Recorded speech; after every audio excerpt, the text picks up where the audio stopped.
प्रभु ने कहा है, ममैवांसो जीवलोके, अर्थात जीव प्रभु का ही अंश है। संत श्री राघव ऋषि जी के पिताश्री एवं प्रसिद्ध भजन गायक श्री सौरभ ऋषि जी, जो कंपनी सेक्रेटरी भी हैं, दादाश्री पूज्य शास्त्री जी के श्रीमुख से प्रभु के अंश जीव के स्वरूप की व्याख्या श्रवण कर हम सभी कृतार्थ होते हैं। ज्ञान, भक्ति और उपासना की इस त्रिवेणी में अधिकाधिक लोग पुण्य लाभ लें। अतः इस ऋषि आश्रम चैनल को सब्सक्राइब अवश्य करें।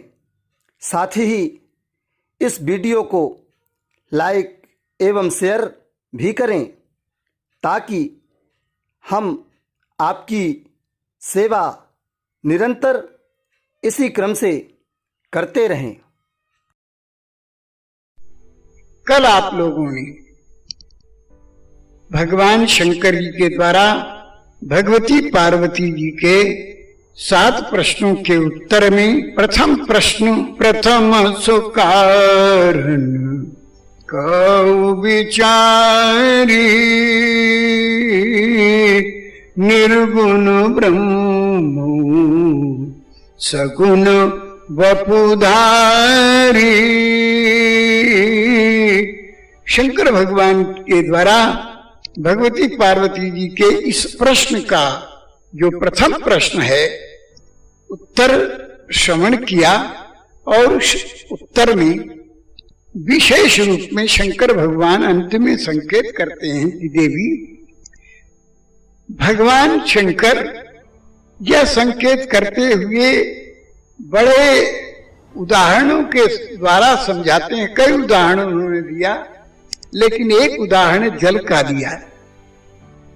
कहा देवी, जल का जैसे स्वरूप सागर में, नदी में, तालाब में उसकी लंबाई चौड़ाई अलग से, लंबाई चौड़ाई, उसकी ऊंचाई, मोटाई, गहराई, घन फीट, वर्ग फीट, ये कुछ नहीं दिखाई दे रहा है। परंतु उसी जल को जब मशीन में ले आकर के शीतलता प्रदान करके और बर्फ बना दिया जाता है, तो बर्फ की डली की लंबाई होती है, चौड़ाई होती है, ऊंचाई होती है, मोटाई होती है, वजन होता है, घन फुट, वर्ग फुट, ये सब उसका नापा जा सकता है। इसी प्रकार से जैसे शीतलता प्रदान करके निर्गुण जल को भी, निर्विकार जल को भी,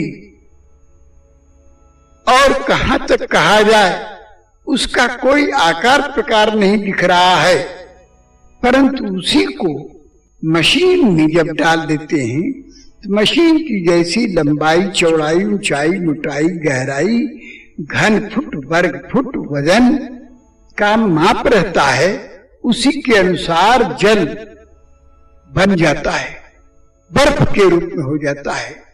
तब उसकी सारी माप क्रिया प्रारंभ हो जाती है।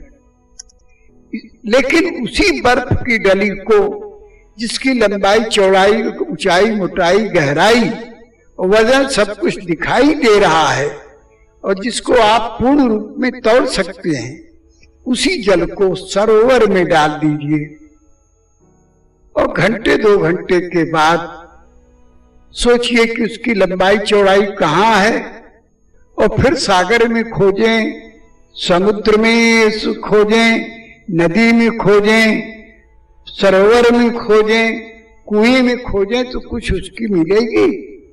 इसी प्रकार से परम ब्रह्म परमेश्वर परमात्मा निर्गुण निराकार है, निर्विकार है, निर्लेप है, तथापि भक्तों के प्रेम के वशीभूत होकर के जब उसका जैसा स्वरूप भक्तों के मन में बसता है और भक्तों की मनोकामना जिस स्वरूप के द्वारा पूर्ण हो सकती है, उस स्वरूप के आधार पर भगवान वैसा उस स्थान पर भक्त की रुचि को देखते हुए प्रकट हो जाते हैं, वैसा स्वरूप बना देते हैं।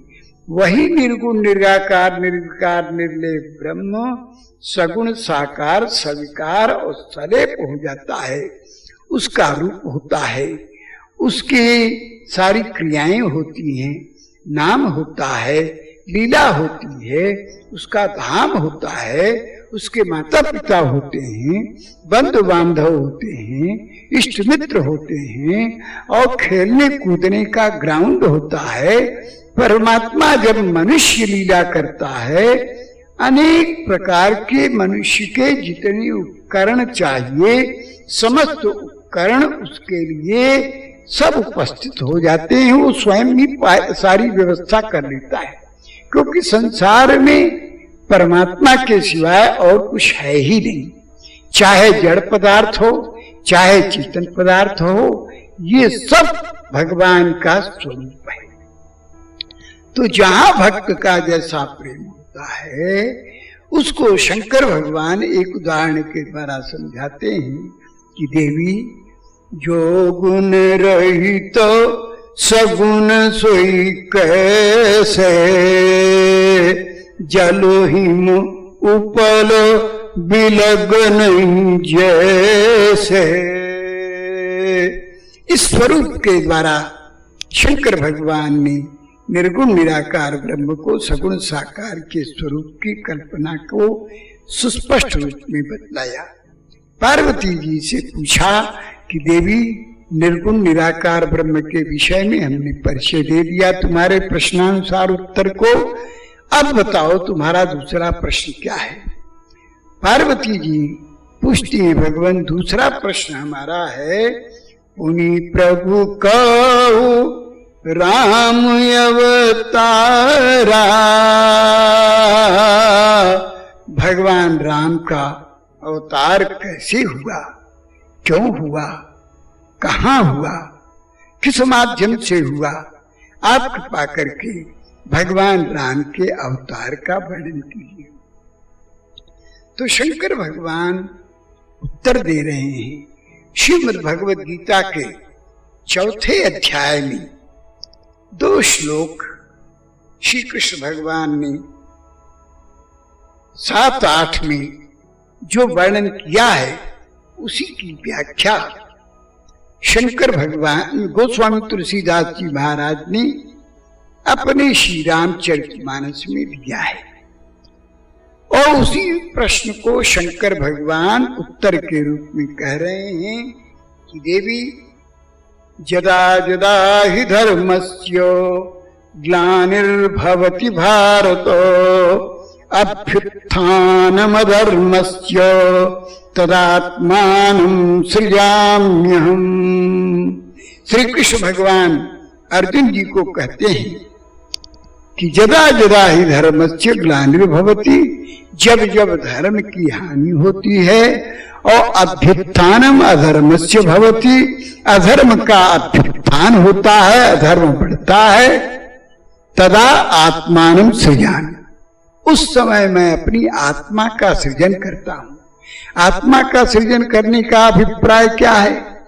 स्वयं भगवान अवतरित नहीं होते, अपनी विशेष शक्ति से, अपने विशेष अंश से किसी महापुरुष को, भगवान शंकराचार्य जी को, श्री रामानुजाचार्य जी महाराज को, मध्वाचार्य जी महाराज को, वल्लभाचार्य जी महाराज को, और कहां तक कहा जाए आचार्यों की संख्या बहुत है, और साथ साथ में वर्तमान युग में गोस्वामी तुलसीदास जी महाराज को, इस समय में वर्तमान में अभी अनंत श्री विभूषण धर्म सम्राट श्री स्वामी कटपत्री जी महाराज को, और इस शताब्दी के पहले भगवान श्री कृष्ण ने अपनी विशेष शक्ति के द्वारा पराम्बा काली मां के रूप में स्वयं श्री रामकृष्ण परमहंस जी महाराज को भेजा। तो प्रत्येक काल में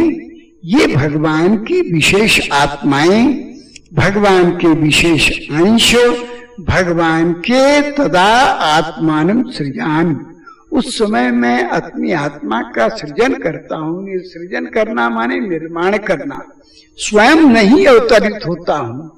उस समय आत्मा का सृजन, अपनी आत्मा का निर्माण करता हूं और वो आकर के धर्म की हानि को और अधर्म के अभ्युत्थान को संभाल लेते हैं। परंतु जब इन महापुरुषों के ऊपर